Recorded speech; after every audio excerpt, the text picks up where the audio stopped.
오늘 말씀은 시편 96편 1절에서 13절까지 말씀이 되겠습니다.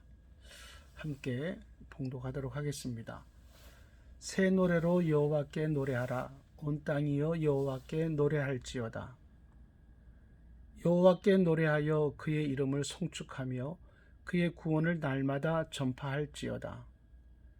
그의 영광을 백성들 가운데에 그의 기이한 행적을 만민 가운데에 선포할지어다. 여호와는 위대하시니 지극히 찬양할 것이요 모든 신들보다 경외할 것이며 만국의 모든 신들은 우상이지만 여호와께서는 하늘을 지으셨음이로다. 존귀와 위엄이 그의 앞에 있으며 능력과 아름다움이 그의 성소에 있도다. 만국의 족속들아 영광과 권능을 여호와께 돌릴지어다. 여호와께 돌릴지어다. 여호와의 이름에 합당한 영광을 그에게 돌릴지어다. 예물을 들고 그의 궁정에 들어갈지어다. 아름답고 거룩한 것으로 여호와께 예배할지어다. 온 땅이여 그 앞에서 떨지어다. 모든 나라 가운데서 이르기를 여호와께서 다스리시니 세계가 굳게 서고 흔들리지 않으리라. 그가 만민을 공평하게 심판하시리라 할지로다. 하늘은 기뻐하고 땅은 즐거워하며 바다와 거기에 충만한 것이 외치고 밭과 그 가운데 있는 모든 것은 즐거워할지로다. 그때 숲의 모든 나무들이 여호와 앞에서 즐거이 노래하리니 그가 임하시되 땅을 심판하러 임하실 것임이라. 그가 의로 세계를 심판하시며 그의 진실하심으로 백성을 심판하시리로다. 아멘. 오늘은 창조와 심판의 하나님이라는 제목으로 말씀을 나누도록 하겠습니다. 오늘 이런 기사를 보았습니다. 이용구 법무부 차관이라는 사람이 차관되기 이전에 술에 취해서 택시를 탔고 또 운행 중에 택시 기사분에게 욕설을 하고 폭행을 했다라고 하는 겁니다. 이 차관은 그 당시 특가법상의 죄를 지어서 파출소에서 서초소로 넘겨졌는데 경찰서에서 그만 내사 종결해서 사건을 덮었다고 합니다. 경찰에서 이 차관이 누구인지를 알아보고 이 사건을 덮었다는 이야기가 언론에서 나오고 있습니다. 안타까운 일이지만 이런 일이 있어서는 안 되지만 이처럼 세상 사람들은 내가 만나는 사람이 누군지를 알게 되면 거기에 맞는 행동을 이렇게 하게 되는 것을 보게 됩니다. 하나님에 대해서도 마찬가지입니다. 우리가 하나님에 대해서 하나님이 누구신가에 대한 바른 답을 가지고 있어야 하나님과 바른 관계를 맺으면서 신앙생활을 할 수 있게 됩니다. 오늘 성경은 하나님이 누구신지를 우리에게 잘 알려주고 있습니다. 하나님은 창조주이십니다. 오늘 5절 말씀 보면은 여호와께서는 하늘을 지으셨다 이렇게 말씀하고 있습니다. 하나님께서 하늘을 지으셨다는 말씀은 우주 공간을 지으시고 해와 달과 수많은 별들까지 다 지으셨다는 말씀이 되겠습니다. 합천에 가면 초계 분지라고 있답니다.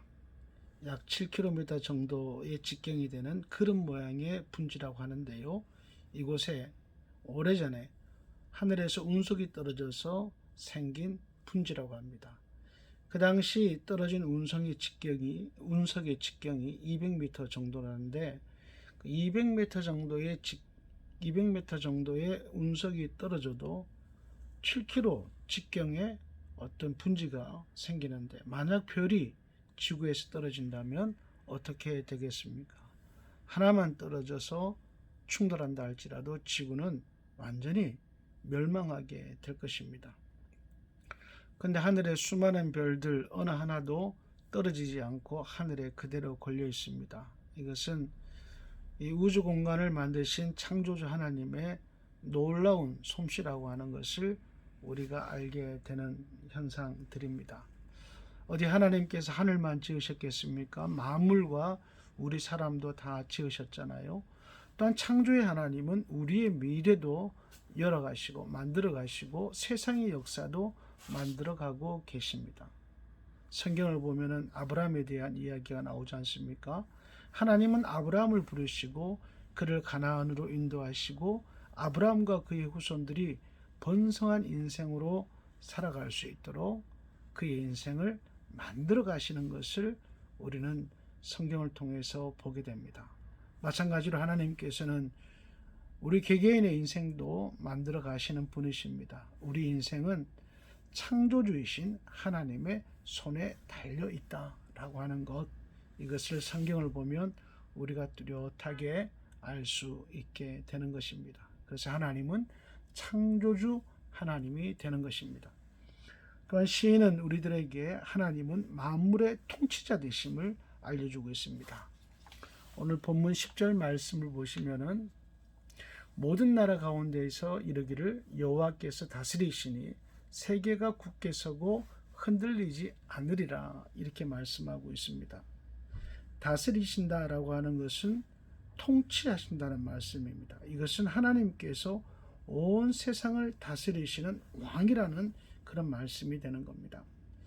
대한민국은 지금 왕조가 아니라 5년마다 한 번씩 바뀌는 대통령제입니다만 현 정부 들어서 나라가 많이 흔들리는 것을 볼 수 있습니다. 여러분들이 더 잘 알고 계시겠지만 우리나라가 지금 경제 문제로 흔들리고 또 외교 관계로 흔들리고 그리고 또 공들여왔던 북한과의 관계도 깨어지고 흔들리고 있습니다. 그리고 내부적으로는 국민들이 진보와 보수로 분열되어져서 부모 자식 간에도 부부 간에도 다투고 싸우는 나라가 되어버렸습니다. 정치인들 때문에 우리의 가정이 지금 흔들리고 있는 겁니다. 또한 아파트값 상승으로 인해서 전세금이 상승하고 또 집 가진 사람들은 세금 폭탄 맞아가지고 서민들의 삶이 흔들흔들거리고 있습니다. 이 코로나 시대에 엉뚱한 일에만 지도자들이 정신 쏟다가 다른 나라가 다 맞는 백신도 못 맞는 나라가 되어서 이 코로나 전국에서 흔들거리고 있는 불안한 시대를 우리들이 살아가고 있습니다. 근데 성경 말씀은 하나님께서 다스리시는 나라는 굳게 서고 흔들리지 않는다. 할렐루야. 이렇게 말씀하고 있습니다. 여러분, 하나님께서 다스리는 나라는 넓게는 우주입니다. 또 좁게는 우리가 살고 있는 이 세계입니다. 우주는 조금 전에서 말씀드렸듯이 흔들리지 않습니다. 하나님께서 태초에 만드신 그대로 지금 수많은 행성들이 안전하게 운행되어지고 있습니다. 그 행성을 우주를 인간이 조작하는 것 아니잖아요. 오직 하나님만이 우주를 안전하게 다스리시고 계시는 것입니다. 우리의 시야를 좁혀서 세계의 역사를 보면 하나님께서 다스리시는 나라의 특징이 드러납니다. 하나님의 통치를 인정하는 나라, 그 나라는 항상 굳게 서고 흔들리지 않았습니다. 그것을 이스라엘 나라로 한정해 보면 대표적으로 다윗의 시대, 솔로몬 왕의 시대, 히스기야 왕의 시대로 예를 들 수가 있습니다. 다윗이 다스리던 나라, 솔로몬 왕이 다스리던 나라는 흔들리지 않고 견고한 나라가 되었습니다. 이것을 세계로 확장해 본다면 중세 교회 시대, 세계는 안정되어졌고 세계는 흔들리지 않았습니다. 그리고 종교개혁이 일어나고 선교 시대에 들어와서 유럽과 미국과 호주 등의 나라가 견고한 나라, 흔들리지 않는 그런 나라가 되었던 것이지요. 우리나라에도 수많은 교회가 세워짐으로 인해서 세계적으로 안정된 나라가 되는 축복을 받기도 하였습니다. 앞으로 우리나라가 계속해서 안정된 나라가 되려면 하나님이 다스리시는 나라가 되어야 될 줄로 믿습니다. 하나님께서 다스리시는 나라는 하나님의 통치를 인정하는 나라입니다. 하나님의 공의가 위에서부터 아래로 흐르는 나라가 하나님께서 다스리시는 나라가 되는 겁니다. 지금 우리나라처럼 하나님의 공의를 무식하게 하는 나라가 되어서는 절대로 하나님께서 다스리시는 나라가 될 수가 없어요. 다시 말해서 국께서는 안정된 나라가 될 수 없다는 말씀입니다. 역사적으로 하나님의 통치를 거부했던 그런 나라들은 모두 재앙으로 고통을 당했었거든요. 예를 들자면 바벨론 포로 생활이나 중세 교회의 몰락한 것이나 하나님의 통치를 거부하고 그 나라가 세속화되었을 때는 반드시 몰락의 길을 걸어가게 되었던 것이 이 세계의 역사라고 하는 것을 우리는 잘 알고 있습니다. 여러분, 하나님께서 다스리시는 우주는 흔들리지 않잖아요. 인간이 손대지 않고 가만히 내버려둬도 하나님께서 다스리시기 때문에 이 우주 공간이 안정이 되어지고 흔들리지 않는 겁니다. 그러나 인간이 다스리려고 하는 이 땅은 항상 어떤 문제를 가지고든지 요동을 치는 것을 보게 됩니다. 나 자신이나 우리 가정이나 국가나 교회나 여러분, 하나님의 통치가 없으면 굳게 설 수가 없습니다. 하나님은 나를, 우리 가정을 굳게 세우시고 흔들리지 않게 하시는 하나님이십니다. 우리 가정의 평안을 위해서 하나님의 통치가 절대적으로 필요한 것입니다. 내 인생의 평안을 위해서 하나님의 통치가 우리에게 절대적으로 필요한 겁니다. 이것을 인정하는 성도가 복된 성도가 되는 것입니다. 세 번째 시인은 하나님은 심판의 하나님으로 우리에게 알려주고 있습니다. 13절 말씀을 보시면 그가 임하시되 땅을 심판하러 임하실 것입니다. 이렇게 말씀하고 있습니다. 하나님의 심판에는 구원의 성격도 포함되어 있지만 악을 징벌하시는 성격이 아주 강하게 포함되어져 있습니다. 요즘 세상 돌아가는 것을 보면은 힘없는 사람, 연약한 사람, 권력이 없는 사람들은 참 살기 억울한 세상인 것 같습니다. 앞서 말씀드렸던 그 택시기사분이 이용구 이 차관을 신고할 때에는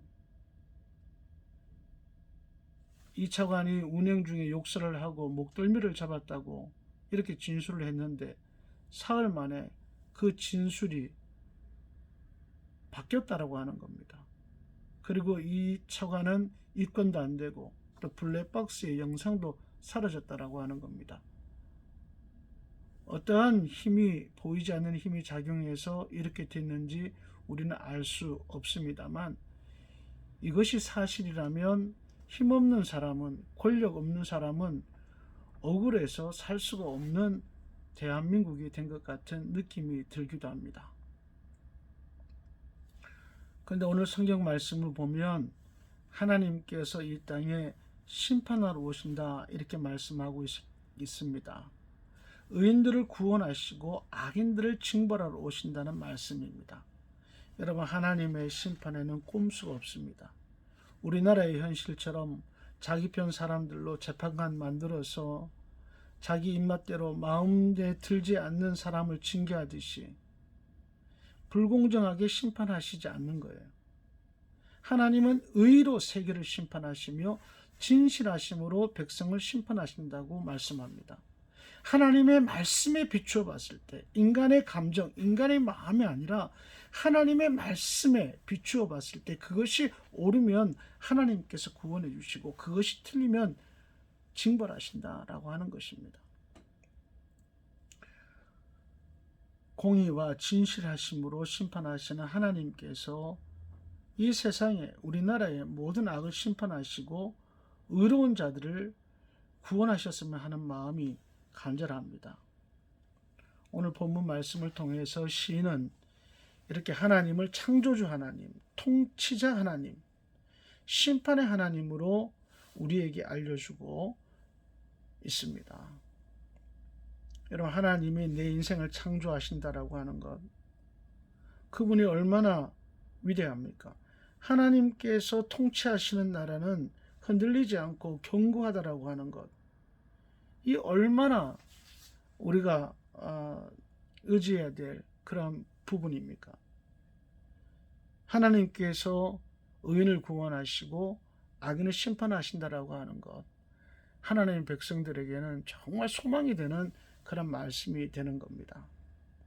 시인은 이렇게 우리에게 하나님을 창조자 하나님, 통치자 하나님, 심판의 하나님으로 알리고 난 뒤에 하나님의 백성들이 이러한 하나님에 대해서 마땅히 해야 할 일들을 교훈하고 있습니다. 먼저 새 노래로 노래하라 라고 하는 겁니다. 1절 말씀 보면은 새 노래로 여호와께 노래하라 라고 되어 있습니다.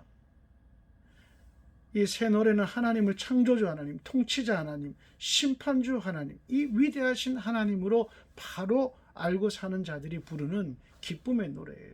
구원의 노래예요. 감사의 노래가 되는 것입니다. 또한 시인은 그의 구원을 날마다 전파하라고 권하고 있습니다. 2절 말씀 보시면 그의 구원을 날마다 전파할지어다 이렇게 말하고 있습니다. 여러분, 우리 사회에 권력에 의해서 짓눌리는 억울한 사람들이 얼마나 많습니까?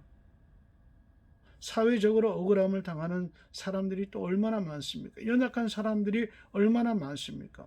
억울한 일이 있어도 하소연할 데 없는 사람들이 너무 많잖아요. 그들에게 주님께서는 구원의 기쁜 소식을 전파하라. 그래서 슬픔 가운데에서, 고통 가운데에서 위로와 소망을 갖고 살도록 만들기를 우리들에게 권하고 있는 겁니다. 또한 세 번째, 시인은 그의 기이한 행적을 만민 가운데 선포하라 이렇게 알려주고 있습니다. 홍해바다를 가르시는 기이한 행적으로 바로 이 악인을 심판하시고 이스라엘 하나님 백성을 구원하신 하나님을 만민에게, 우리나라 사람들 가운데에게 선포하라고 성경은 말씀하고 있는 겁니다. 그래야 권력에 취해서 방종하는 정치인들이 조금이라도 정신을 차리고 한 사람이라도 회개할 수 있게 되기 때문인 것입니다. 또한 시인은 마지막으로 아름답고 거룩한 것으로 여호와께 예배할지어다 이렇게 우리들에게 권하고 있습니다. 여러분, 하나님은 창조주 하나님, 세상을 굳건하게 흔들리지 않게 다스리시는 위대하신 통치자 하나님, 하나님 백성을 구원하시고 악인들을 징벌하시는 심판의 하나님이십니다. 이 위대한 하나님을 우리는 마땅히 새 노래로 노래해야 될 것이고, 이 위대하신 하나님의 구원을 많은 사람들에게 전파해야 될 것이고, 하나님의 이 기이한 행적을 온 세상 사람들에게 선포하여서 하나님의 공의가 흘러넘치도록 해야 될 것이고, 또 이 위대한 하나님 앞에 나가서 경배와 찬양을 드리며 예배하는 삶을 사는 것이 창조자 하나님을 믿는 하나님 백성들의 마땅한 신앙의 행위라 할 수 있겠습니다. 기도하겠습니다. 하나님 아버지, 감사합니다. 오늘도 말씀을 통해서 하나님이 창조주의 하나님, 통치자 하나님, 심판의 하나님이심을 다시 한번 확인하게 하시니 감사를 드립니다. 하나님께서 우리 인생을 창조해 나가시는 분이심을 믿게 하시고, 하나님께서 내 인생을 통치하실 때에 내 인생은 흔들리지 않음을 확신하게 하시고, 하나님께서 내 억울함을 풀어주셔서 악인들을 심판하시는 하나님이심을 알게 하셔서 소망이 넘치는 삶을 살아가는 저희들 되게 하시고, 이 위대하신 하나님을 새 노래로 노래하게 하시고, 그의 구원을 전파할 수 있는 삶을 살게 하시고, 하나님의 위대하신 기이한 행적을 선포하게 하시고, 늘 하나님을 예배하는 삶을 살아가는 저희들 되기를 원하오며 예수 그리스도의 이름으로 기도드리옵나이다. 아멘.